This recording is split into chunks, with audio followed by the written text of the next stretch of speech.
Are professional sports rigged? Are aliens real? Did we really land on the moon? Those are three questions that we've heard a lot, and we're going to touch on the first one today regarding sports. Are they rigged, and is everything we are watching fake and planned? Let's discuss it. Welcome to the show. My name is Rick.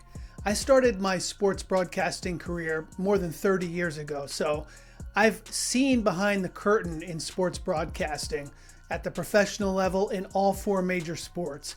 And from that lens, I want to touch on this question today. Are sports rigged? We've heard it so much recently, and it really stems from the recent NFL playoffs where there were so many questions. And nowadays we have social media where people are able to just throw their questions out there when they see something that just doesn't make sense, and it takes on a life of its own. Recently, my girlfriend Courtney was talking to me about all the things she's seen online, and we had a great discussion about it. And so Courtney, this video is for you because I really want to get into this question and find out, are sports rigged? I've done a lot of research. I've got 30 years, and so I have some opinions, and I'm going to share my answer with you right now. First, let's go back to 1985. It was May of 1985. The Waldorf Astoria Hotel in New York City. The NBA had concluded its season. The New York Knicks had had another disappointing season in the NBA, and they were preparing for the postseason, preparing for the NBA draft. The NBA was holding their NBA draft lottery, and what that was, the seven teams who didn't make the playoffs, they took an envelope and threw it in a hopper. And the commissioner, David Stern, pulled out one by one who would get the top pick, 2, 3, 4, 5, and down, and so on. The Knicks, obviously being New York City, the media capital of the world, they had been an underperforming team. And so the hope was that New York could somehow become revitalized and revitalize the NBA at the same time. The Knicks had the same chance as every one of those seven teams had to be picked first, to get that first pick. 14.3% in fact.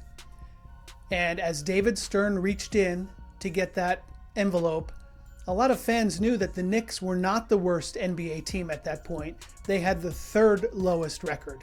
So technically, the worst team should have got the pick, but the Knicks had the third lowest record. David Stern picked out the envelope. Sure enough, it was the New York Knicks.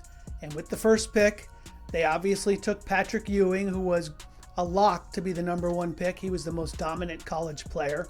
And he went on to become an 11-time NBA All-Star in 15 years with the Knicks. He was the franchise. He helped revitalize New York and in many ways the NBA. Obviously, you had Michael Jordan, Larry Bird, Magic Johnson as well. But Patrick Ewing was the focal point in New York. And so the question always was that lottery rigged? Did they need New York to thrive? Did they need New York to ascend in order to bring the entire league back to prominence? There's never been any proof that there was any issue with that. There's a lot of theories. There was the frozen envelope theory where they said one of the envelopes was kept cold, the Knicks envelope, so David Stern could pick it. Some said that maybe the corner was creased. But every team had the same chance in that draft. And that brings us to today. Are sports rigged? We hear this most of the time in the NFL, and mostly in recent years. I think it stems obviously from the recent decade where a lot of Americans and a lot of people across the world are saying some things just don't seem right. When you see certain things with your eyes and with your intuition, you feel it, but then you're told otherwise. And so obviously trust in the media is at an all-time low because people just have become accustomed not to trust when they're told something.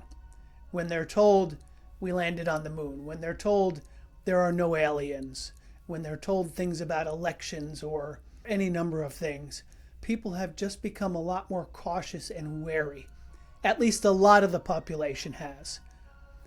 They don't want to be sheep automatically believing what they're told. And so when we take that to sports, there's just naturally a cynicism that sports fans have. And then when you add on and you look at recent years, especially in the NFL, we had the whole Chiefs, Taylor Swift storyline, which played itself out over a few years, and the NFL milked that for everything it was worth. Earlier, it was Tom Brady, first with the Patriots, then the Bucks, making the Super Bowl the best ever. And obviously these cries of fixed outcomes have reached a crescendo. And we see it now on social media all the time. We've seen players even go on social media with posts where they're talking about receiving their scripts for the year. I received my script and I was a little disappointed with it. Social media, the things have traveled far and wide so quickly. And then when you add on not only players like Larry Johnson, former NFL star, saying some things about this past postseason just don't seem right. With a player getting injured and doing a post-game interview and looking perfectly fine, and then finding out he's injured and he's out for the year. He's got a broken ankle. That's strange. Didn't seem like it. Many people think the Buffalo Bills got robbed by a call that most people don't think was an interception. Interesting. A lot of the games in the playoffs were tied, going to overtime, a lot of drama, and again, questionable calls by the officials. So fans are left to wonder, and this didn't just start now. We've seen that over the course of a few years. And then to throw gasoline on the fire, obviously we now have legalized sports betting in the United States. And for so many years, that was considered something that would never happen. It was considered something that you could never possibly have, where people could bet on sports legally without doing it underhandedly with a bookie or someone they know in the neighborhood or something like that. But now, everybody can just pull open their phone and make wagers on anything and everything, including sports, not only sports, but the NFL has really been the tip of that spear. So people are left to wonder, are sports fixed? Is Josh Allen no different than Randy Macho Man Savage? Is the NFL today's equivalent of professional wrestling? Fans are asking that, and they have a lot of reason to be curious and to want to know the truth. Well, as I said, I've been in professional sports for 30 years. By the time I was drinking age, I had been in professional locker rooms in the NFL, NBA, Major League Baseball, and NHL. And I spent a lot of years working with professional athletes on a day-to-day basis, broadcasting for teams, broadcasting for national outlets. And so I certainly do have an opinion on whether or not the NFL and sports in general are fixed. And I'm going to tell you in just a second. If you love this radio show, please hit the subscribe button and don't forget to share, like, and leave reviews. Your friends will thank you, and they'll think you're super cool. Okay, so here's my opinion. Are sports fixed? My answer is no. No. And I know Courtney disagrees with me on that. But here's why. Here's just a few reasons. I'm going to give you 3 reasons. Yes, it's an entertainment league. The more drama there is, the better for the league. The more the big market teams do well, the better for the league. That's all true. And so they're going to be much more happy if Los Angeles or New York or Chicago are in the playoffs or in the Super Bowl as opposed to a small market team.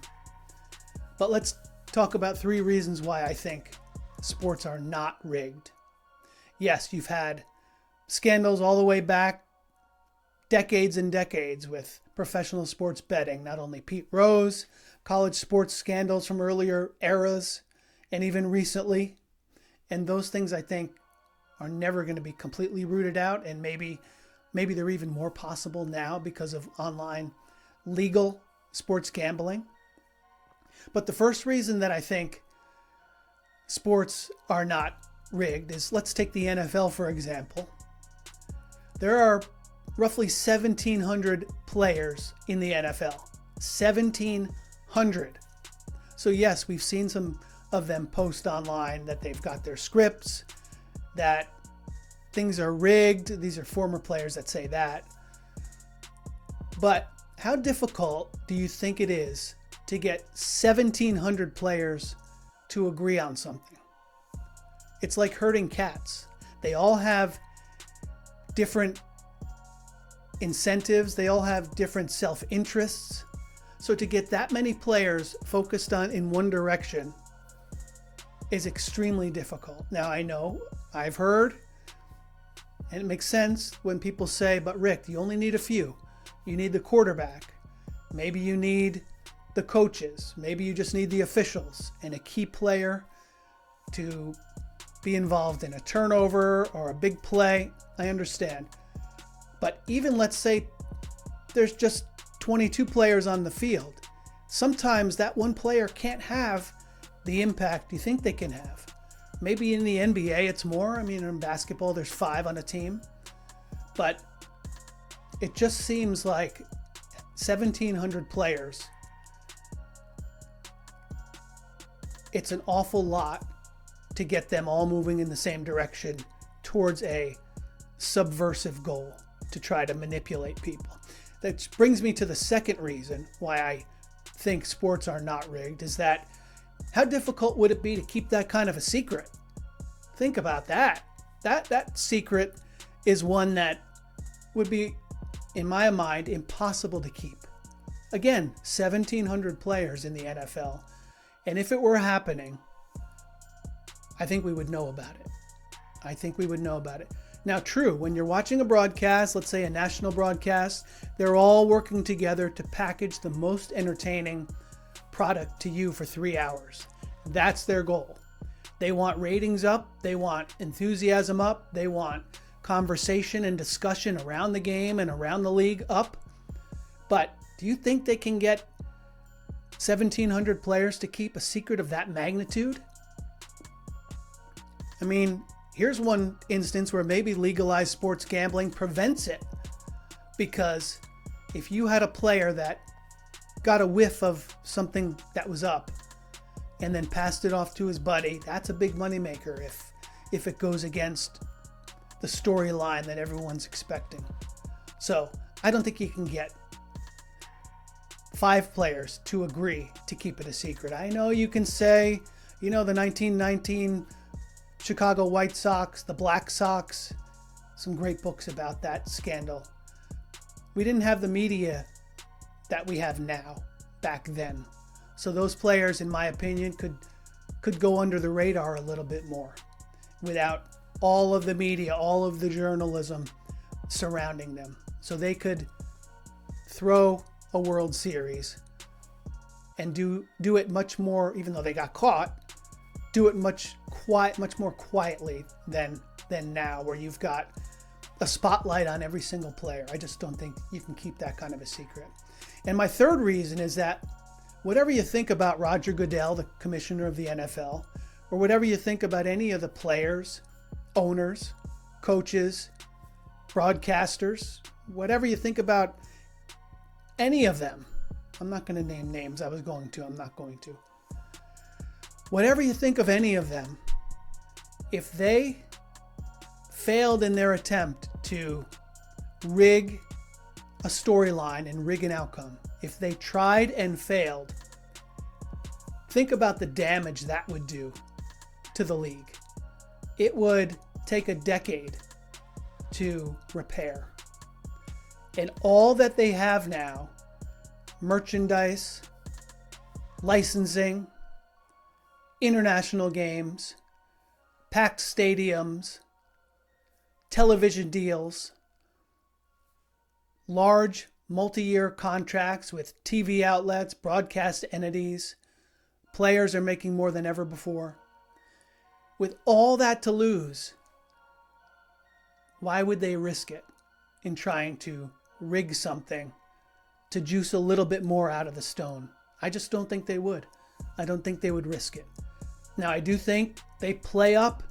I mentioned the Taylor Swift storyline. Yes, they milk these things for everything they're worth. They play it up. They play up every single angle to make it emotional.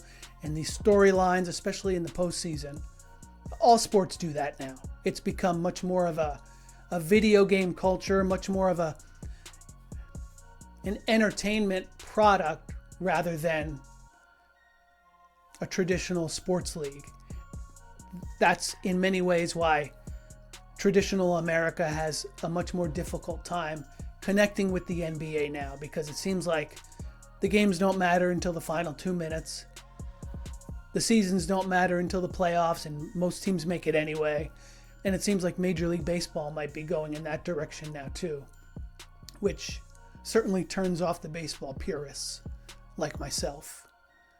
But to be able to have all of that prosperity and to risk it, that would be a risk of epic proportions. And so I don't think a commissioner, a coach, I don't think they would do it. Now, I could be proven wrong.